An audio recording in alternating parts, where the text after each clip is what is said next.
Welcome to It's All Your Fault on True Story FM, the one and only podcast dedicated to helping you with the most challenging human interactions, those involving high conflict people. I'm Megan Hunter, and I'm here with my co-host, Bill Eddy. Hi, everybody. We are the co-founders of the High Conflict Institute, where we focus on training, consulting, coaching, programs, educational methods, all kinds of things, all to do with high conflict. Today, we are back from our brief hiatus where we've been pretty busy. We weren't napping, although we probably wish we were when you hear what we've been up to. I think this might be, Bill, our 7th season starting today. Not that we've, recorded 700 episodes, but I think we're over, 100 or 200 episodes at this point. So pretty exciting. It's amazing. Yeah, it really is. It is. That's a lot of talking that we've done. So today we're going to talk about starting this season off with why it's so hard to leave abusive relationships, and whether high conflict people are involved in this and have a role in it. So why don't you leave? Why didn't you leave? It's a common question. It's logical and common sense. So then why is it so hard to leave? We'll talk about that. And this doesn't just cover romantic relationships. This is any type of relationship. So we're glad you're here with us. We'd love it if you give us a like. If you're watching us on YouTube, hit that thumbs up button and leave us a review wherever you listen to your podcasts. We'd love to get that kind of feedback. So, Bill, let's get caught up. What have you been up to? I know you've been busy. I've been busy. Well, I got in a great vacation, a couple of weeks in Portugal with my wife and friends, and we did two opposite things. The first week, we hiked on the Camino de Santiago, which is a walk of potentially hundreds of miles. We did 60 miles. In how many days? In 4 days. And definitely intense. We're both hikers, but we're not used to doing 60 miles in 4 days, and we were pretty exhausted. But it was wonderful walking through Portugal. We walked through towns, through farmland. You could understand how beautiful that could be. Yes.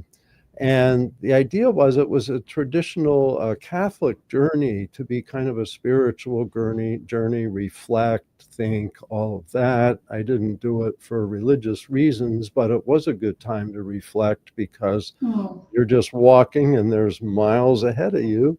And it was good to clear the mind and also to really appreciate the outdoors. I always say that helps deal with high conflict.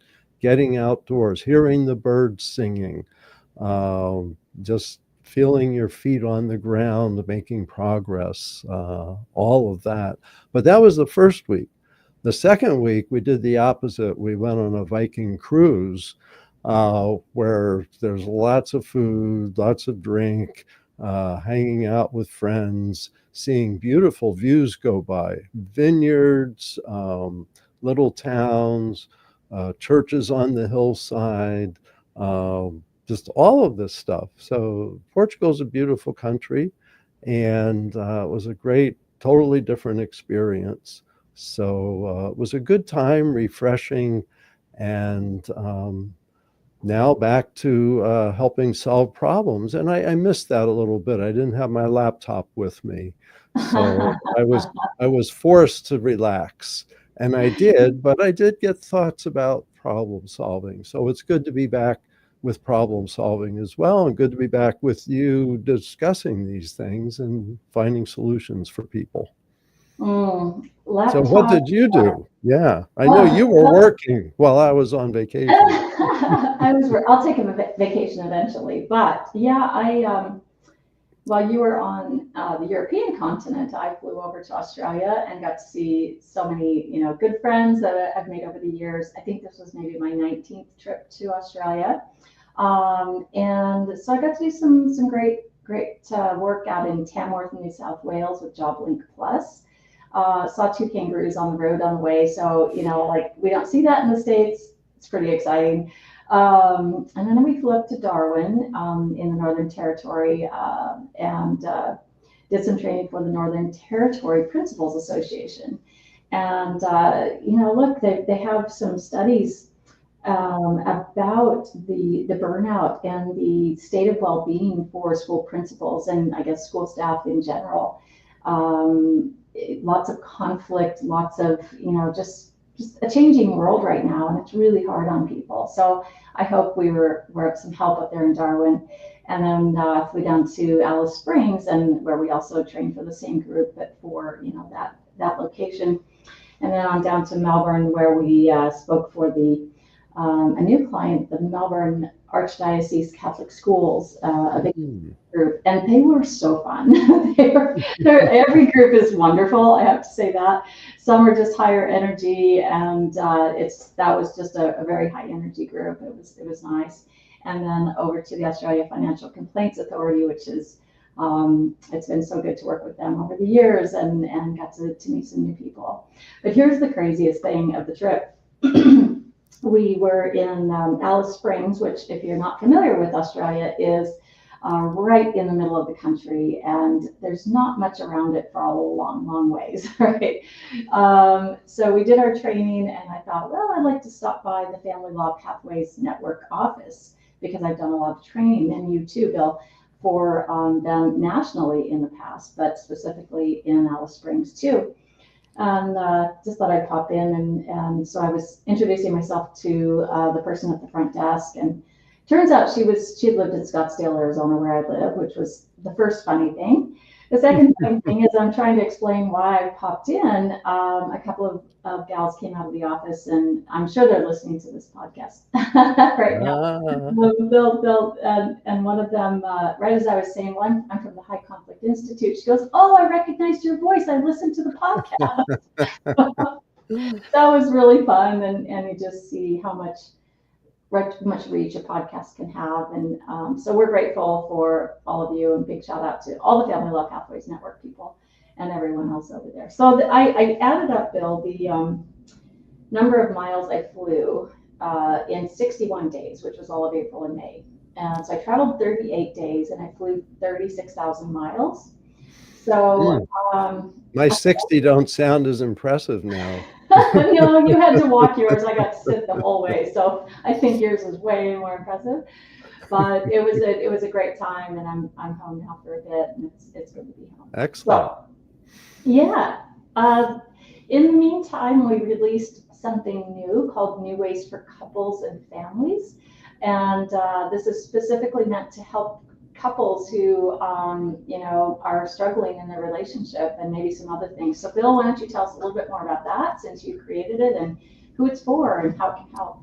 Yeah, so after doing New Ways for Families for separation and divorce, we wanted to have something that taught the same basic skills to people before reaching that point, and maybe helping them avoid separation and divorce.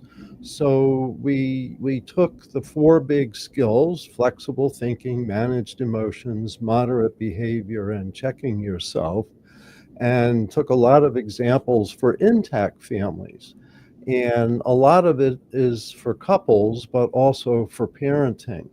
And couples that are doing fine and want to just strengthen their skills can benefit from this.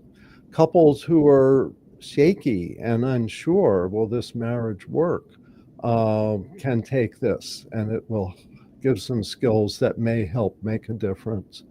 Both parents in the couple could take this together or separately, or even one person. And so we've already had individuals that say, I'll take this. My husband, my wife is so busy or isn't interested, but I want some skills, and I think the whole family can benefit even from one person learning the skills. So it's for co-parents, intact families, and parenting the kids. So the kids learn these four big skills for life, we call them. And why not? Why not teach them early on and help them in their future relationships? That would be a nice goal to have because, as we both know, everywhere we travel, every email we receive or contact or request, it's to do with really challenging behaviors and relationships. So Yeah. Oh, we'll put this link. let me mention it's 8 self-directed sessions so that people know what they're committing to. You could spend approximately an hour on each session. So it's an online class, self-directed, your own time, your own location, really trying to keep it simple. Yep. So we'll put that link in the show notes. We'll also put a link in the show notes for the conflictinfluencer.com website, which will launch July 8th. Finally, a place specifically just for individuals of any kind, type of relationship who want to get some support, learn some skills, take some classes, join a community, all of that. So we have a sign up form so you can get alerted. We'll put that in the link, that link in the show notes. So, Bill, let's get on to today's topic, which is about why it's so hard to leave relationships. You wrote in your book, Our New World of Adult Bullies, about a domestic violence example. Briefly, kind of a summary of it, FKA Twigs, a British singer and actress, shared her experience of domestic abuse in a high-profile relationship with actor Shia LaBeouf. Despite having wealth, independence, and a strong support network, she became entangled in a deeply controlling and emotionally abusive relationship. The abuse began with intense affection, a tactic known as love bombing, followed by possessive rules, criticism, and isolation. LaBeouf convinced her that others were against her and that only he truly cared, a manipulative tactic referred to as the bully's story, which creates a false crisis, a villain, and a hero dynamic. Though she had the means to leave, Twigs explained that the emotional damage left her feeling too diminished to break free. Her self-worth eroded so deeply that the idea of leaving and rebuilding herself felt impossible. With the help of a therapist, she eventually managed to escape the relationship. Her case highlights how even highly capable individuals can fall victim to coercive control and how bullies use emotional manipulation to gain and maintain power. As of early 2024, her lawsuit against LaBeouf is still pending. So I don't know if it's still pending at this point. But Bill, you wrote about that in your Bullies book last year, and then just recently you wrote an article titled, Why is it so hard to leave abusive relationships and what can be done to help? So what inspired you to write this article, on coercive control and abusive relationships? Because I know you're always problem solving and thinking about all of this. Yeah, it really came out of some consultations where people said, a lot of professionals don't get it, my friends don't get it, family don't get it, why I didn't just leave. And we find this in the workplace, we find this in abusive relationships, we find this in communities sometimes where people say, why don't you just move, get away from that nasty neighbor. And it's And families, psychological and family, just beyond the romantic relationship, within families themselves, and elder abuse and any age or stage. yeah. And actually speaking of elder abuse it's really hard for elders to just up and leave abusive relationships, which may be with relatives or caregivers who are out for their money or things like that. So, but the psychology of it is what I really wanted to focus on, because often there's, financial reasons that someone won't leave a job because, they're a year from retirement. They need the pension, they need that. Or in a family where the higher income earner is abusive, and what are you going to do for income if you leave that person? Sure. So finances can be a factor, but the psychological factors are harder to see. And this is when people say things like, why didn't you just leave? And the coercive control, as you mentioned, Megan, is a big factor and in many ways a hidden factor. And it's getting talked about a lot more these days, especially in family courts and people concerned about abusive relationships. So the idea with coercive control is that one person really wants to dominate and control the actions of the other person. And this can include not letting them leave the house, or in the workplace, not letting them leave to, take their child to the doctor, um, things like that. Withholding medical care. Yeah, so medical care, health care. Some abusers in domestic violence cases don't want the victim survivor to go to healthcare because they'll see the bruises Right. and they'll see what's happening.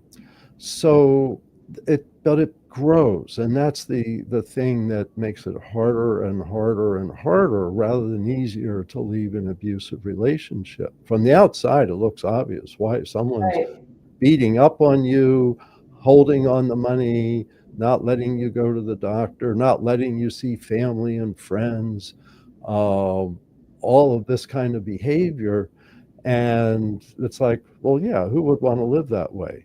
But the thing Yeah. is, inside that relationship, one of the big things that comes with coercive control is self doubt and lower self esteem. And I think that's what FKA Twigs was talking about, is she became lower and lower and lower with herself and just felt like I don't have the ability to climb out of this hole. And a lot of what people don't realize is what gets said to people in relationships with coercive control. Things like, no one would want you except me. You're a mess. Just look at you. It's all your fault. You never get it right. You're incompetent.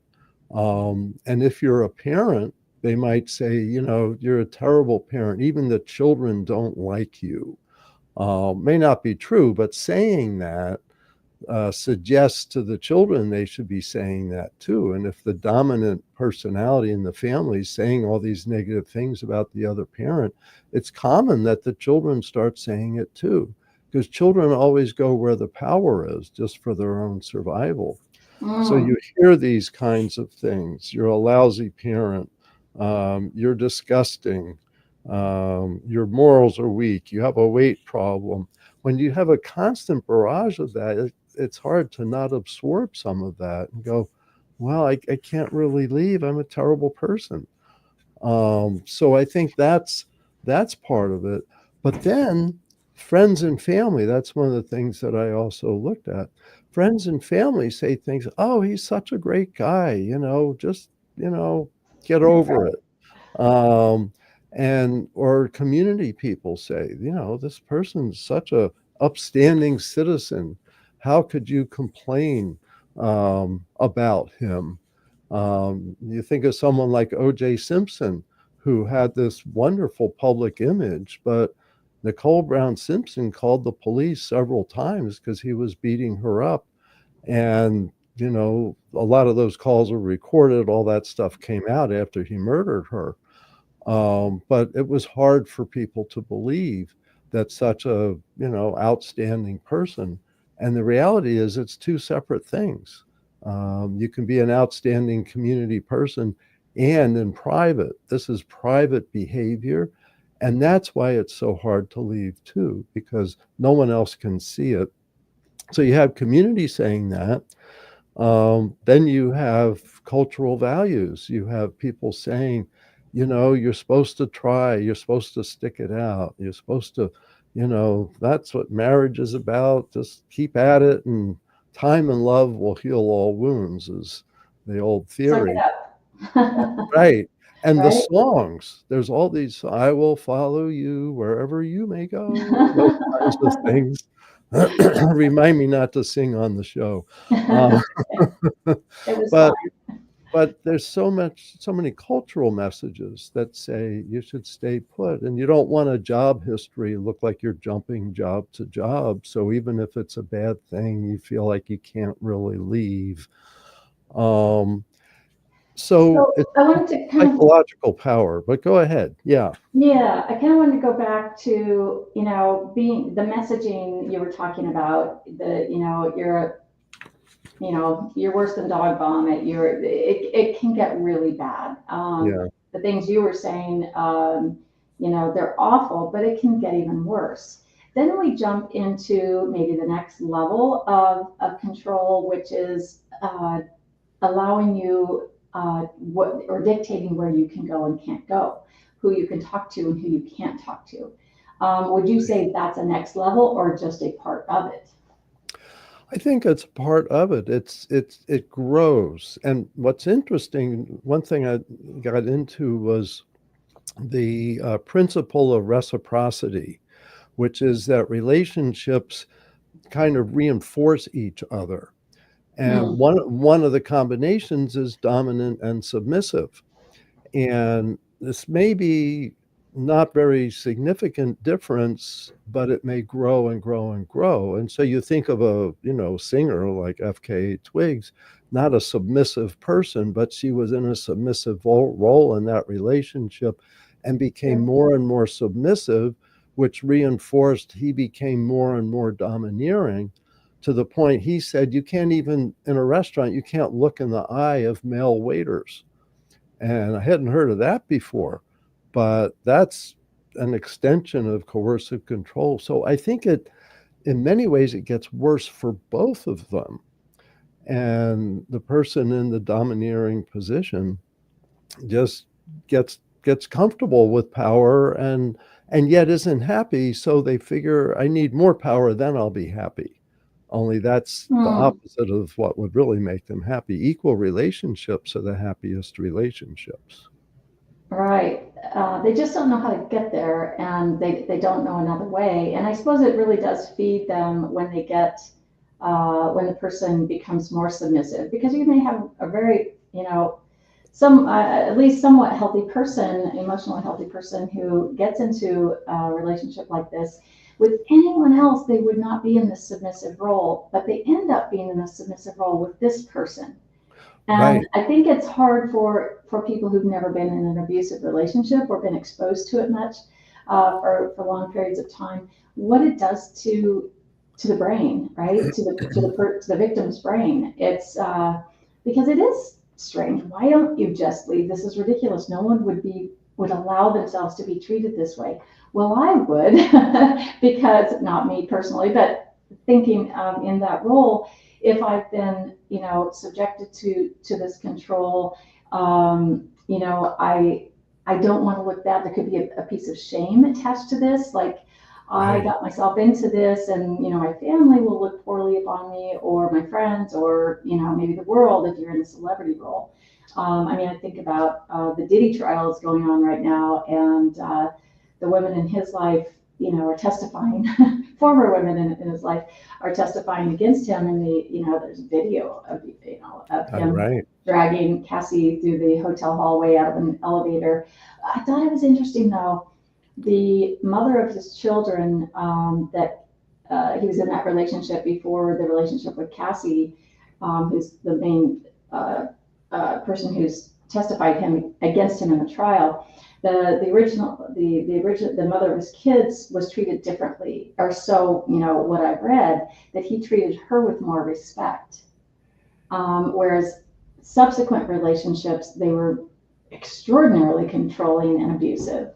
So what do you think that dynamic is? I think that, there's the saying that power corrupts and absolute power corrupts absolutely. And I think public figures like that become more powerful may start in a relationship that's more equal, but start believing I really am special. I really am superior. I really can, demand more from the people around me.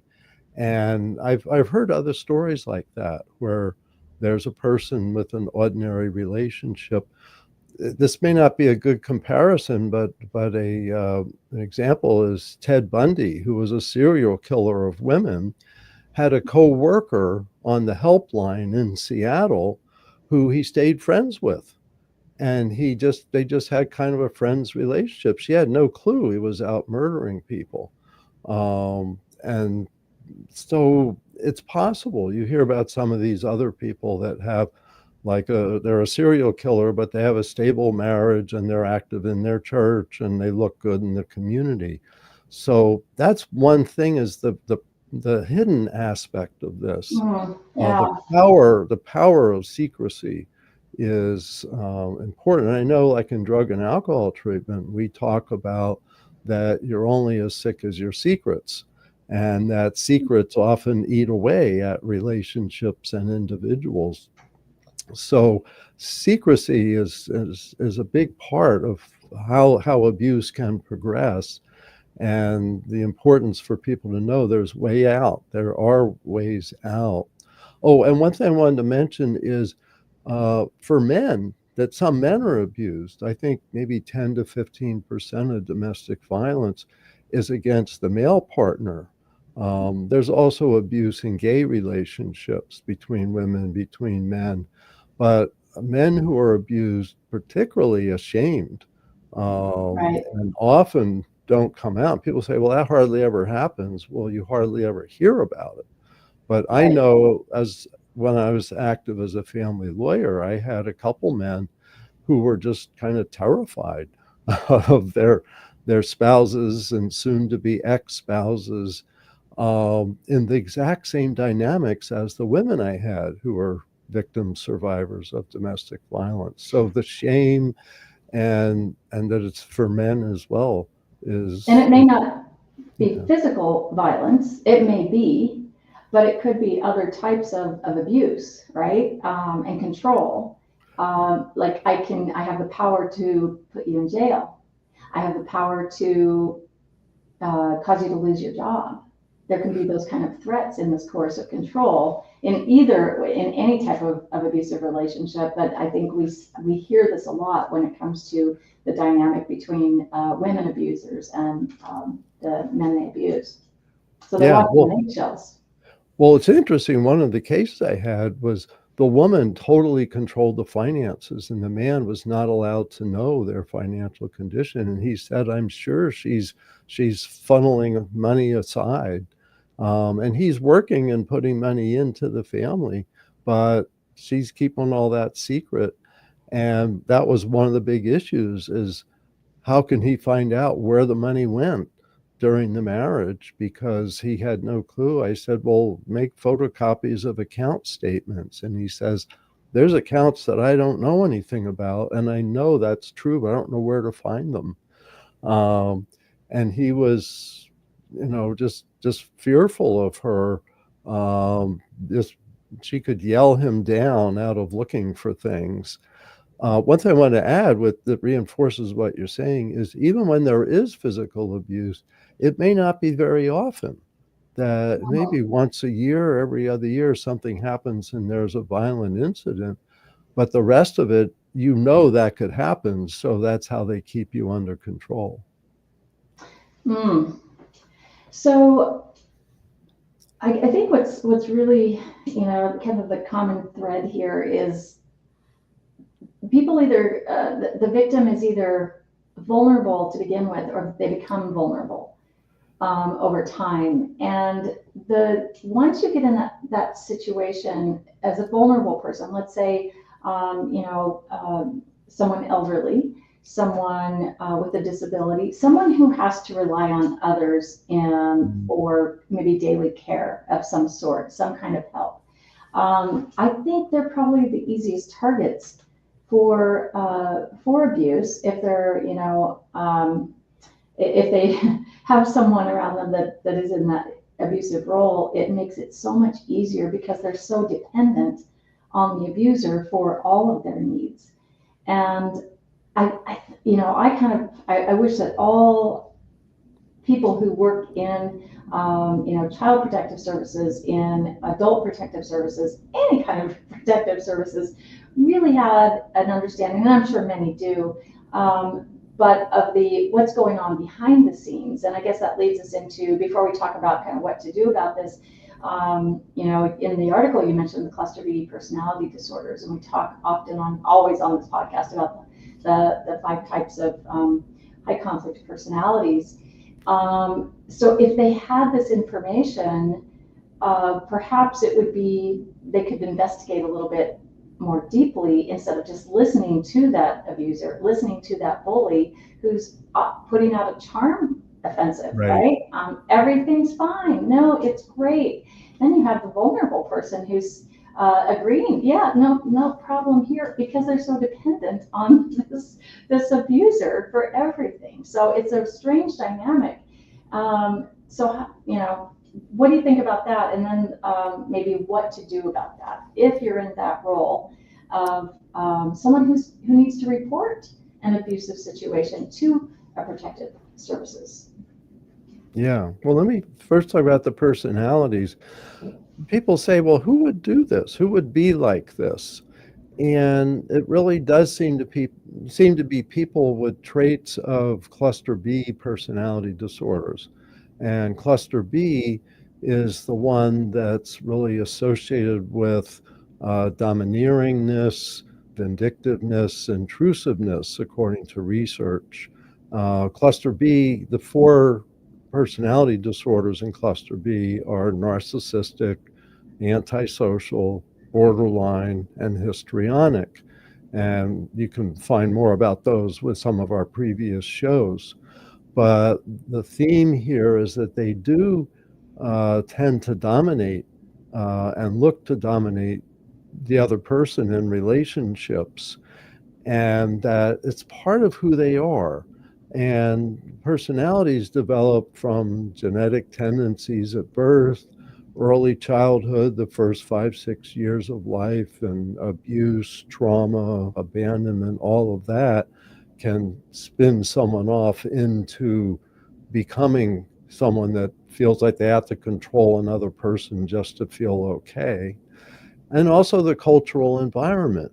And we have a cultural environment that puts a lot of energy into personality disorder behavior, like violence, abuse, vindictiveness, all of that, a lot through our entertainment, dramas, etc., but also through what we see in the news. We see the worst news. We see, someone acted badly in another country and it made tonight's news. It's like bad behavior from the world is in our faces almost every day.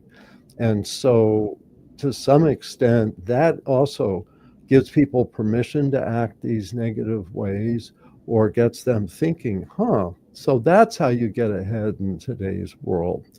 So, I think, and once it becomes part of someone's personality, then it becomes more and more automatic. And that's who there are people who will dominate other people, etc. Now, I want to say, in terms of personality disorders, not everybody with a personality disorder does this dominating, vindictive, intrusive behavior, but there's tendencies there. There's also treatment. Some people overcome a personality disorder in some cases. And in terms of like domestic violence, people go through group treatment program, like 52-week programs for an hour and a half a week, learn skills and develop more empathy for their victim. And that's possible. So there's a whole range here, but the personalities that engage in this behavior are not the average person. We're talking, personality disorders are about 10% of people. We say high conflict people overlap maybe half and half with personality disorders. So high conflict people may be about 10% of people.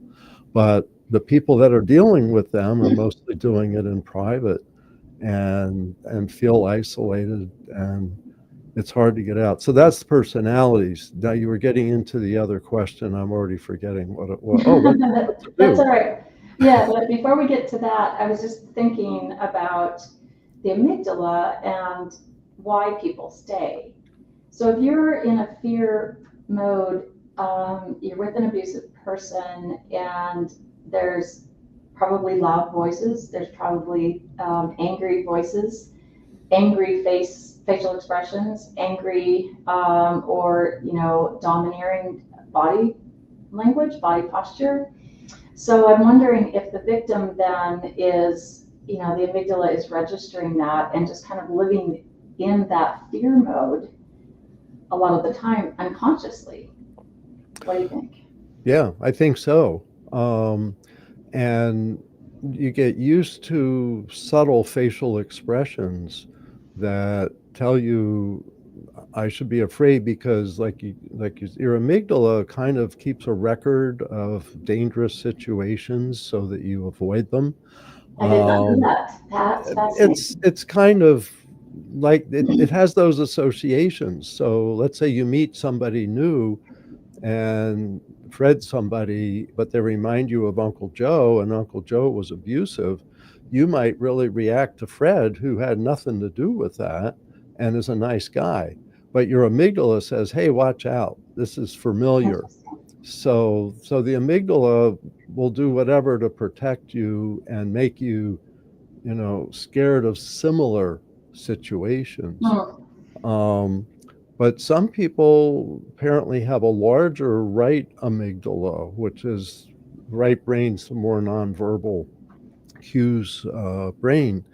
And so they interpret events as more dangerous than they really are, but that also may protect them when things really are dangerous. And you can't say you're wrong, but you might say it doesn't fit in this situation. So, and that's another place therapists discount people saying I'm being abused. Is, oh, you're probably overreacting. And in some cases people are overreacting, but in other cases it's really true they're being abused. So, but yeah, the amygdala can play a part in that. Also, what's interesting about antisocial personalities, I read some research that said they have a hostility bias, that they see other people's neutral faces as hostile and other people's fearful faces as neutral. And Interesting. so they, their response often is to fight rather than avoid. And so if they see someone with a neutral face and they know, oh, this person's being hostile to me, I'm going to fight with them. They're seeing a fight that isn't there, and they could pick on somebody. But if they are starting to pick on somebody and they are fearful, most people, when someone has a fearful face, it stops you in your tracks. Like, what I'm doing, I better stop what I'm doing. But they don't see a fearful face. They just see a neutral face. So they might keep being aggressive. So part of it is the problem people with these personality has that they don't even know about. And that's why in some cases treatment really helps them overcome that. In other cases, treatment doesn't seem to touch the behavior, and antisocial is a harder personality to treat. All right. So let's go into what to do. So let's say you're the victim. We're going to talk about the victim. We're going to talk about other professionals. If you know how to kind of spot this or what to do, how to think about it differently. And let's say someone who maybe is recognizing in themselves that they have some control issues. What do you do? Yeah, well, I think the first most simple and basic thing that someone can do is change their self-talk. That our self-talk we often absorb from around us. I am really stupid. It really is all my fault, stuff like that. And to change your Yeah. self-talk, say, wait a minute, no one deserves to be abused. I can make mistakes and not be abused. No one should be abused. And that's very empowering, because when I talk to people who've been abused, they're kind of like, well, I know I was part of the problem and I shouldn't have done this and shouldn't have done that. And at a technical level, maybe you're right, but the problem is this other person's behavior towards you. That's the real problem. Your part's pretty minor. Nobody deserves to be hit and kicked and thrown around and stuff like that. And Yelled people are like, at, really? make Really? personal attacks against, yeah. Yeah. So I think self-talk is a really easy place to start. You don't have to change anything. You don't have to confront everybody to tell yourself, I'm worthwhile. I should not be treated this way. This is wrong. This is inappropriate. Then I think getting help is one of the biggest things. Just talk to somebody so you're not isolated. I tell people that in workplace situations. Just talk to somebody. Don't carry this alone. And workplace has, well, many workplaces have mechanisms to report like sexual harassment and other behavior. And if it's your supervisor who's bullying you, you don't want a rule that says you have to report it to your supervisor. So a lot of organizations realize that now. So you can report it to human resources or to somebody else. But I say talk to somebody about it, even if it's just a friend, so that you don't carry this around isolated, have it eat away at your stomach and your sleep and all of that. And then if you're the person that's reached out to, is say, keep an open mind. This might be true. This may be happening. And what I tell people evaluating situations, you always have to have three theories. It's true, it's not true, or it's partly true, maybe both people contributing. But don't assume that it's not abuse. It may be abuse, and take that seriously. And so, you know, Investigate. investigate or have an investigator investigate Right. who's Don't skilled just at, believe. yeah. So with all of this, I think our society needs to really become educated about this so everyone knows some warning signs. You see someone looking depressed or that they can't have eye contact, that they look fearful for some reason. Are you okay? Do you need help? I forget where I was in my travels, but in the bathroom it said, oh, I think it was about trafficking, Yeah. and saying, are you safe? Are you with someone who, you're in danger from? Call this number. Uh, Here's something to do. You don't deserve to be taken advantage of. And I think, like, I've been at conferences where truckers who support just finding out about human trafficking and such have they have organizations to alert people, and they're keeping their eyes out for that, and that's really good. That's what you need, is the public to look at, are people being abused? Do they need help getting out of their situation? Right. Okay. So, yeah, I guess the key is you know, not believing everything you hear or everything you see.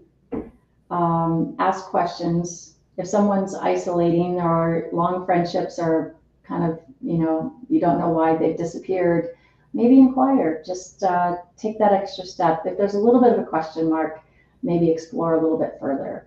Now let's one last question, and then we'll wrap it up. If you think that someone is in a relationship like this and maybe being abused, neglected, by someone who is, that dominating, intrusive personality type, then and you go to the person and ask if they're okay. What if they say, "Yeah, I'm fine. I don't need anything." Like, how far should you go if you can't convince them that you're seeing this from the outside? It's a really, I think it's in many ways a situational question, because if you're really picking up strong signs that the person really is in distress, even though the words coming out of their mouth are "I'm fine," it's like, I'm fine, um, that you may want to push further or have someone look further. A quick example of this, and maybe this is a good one, is the Elizabeth Smart situation. She was 14. She was kidnapped from her home by a man Middle of the who, night. in the middle of the night, and taken to the mountains outside. I forget what city she was in Utah, and ended up living with this guy who was assaulting her and keeping her isolated for 9 months. They would walk in the community um, in white robes and say, "We're very religious. Don't talk to us. Don't bother us." And they're very covered up. And there was a big search for her. give credit to her parents and family and the police, the local police there. And at one point, someone thought maybe that's Elizabeth Smart. There was the three of them, the guy and his wife and Elizabeth Smart. And so someone, I think it started with someone came up to them and said, "Are you okay?" Something like that. Anyway, they alerted the police. So police came up to them. Police woman, I think it was, came up to them and said, "I want to talk to you." And the guy says, "Oh, leave us alone. We're very pious people." And said, "No, no, I'm going to separate her from you and talk to her." And she did. And for, I guess, 10, 15 minutes, Elizabeth Smart denied that she was Elizabeth Smart. She said she's doing fine and all of that. And then finally said, "You're right." So the police had to be really assertive about separating her and interviewing her and talking to her. So I would say, if you're in a situation like that, get the police to help, because they have the authority to say you need to come away with me, and so you can be safe, so we Yeah. can talk. But I think having authority figures involved who understand is important. And I think just as a culture, realizing there are abusive relationships going on and we need to be supportive and need to keep our eyes open. Yeah. Awareness, awareness, awareness. So thank you, Bill. We'll put links to the Bullies book. It's called Our New World of Adult Bullies. We'll put links to, DV helplines in there as well. Every country has them, every state, probably every city. So online, there's help available, is what I'm saying. We'll put a link to our Dating Radar book. We wrote that, might be 10 years ago now, Bill, I'm not sure. That has a lot of information in there about abusive relationships. A link to the New Age for Couples course, and the article that Bill just recently wrote, and the conflictinfluencer.com alert sign up. So please leave us a review. Thank you for listening. Hit that like button if you're on YouTube. Keep learning and practicing skills. Be kind to yourself, be kind to others, while we all try to keep the conflict small and find the missing piece.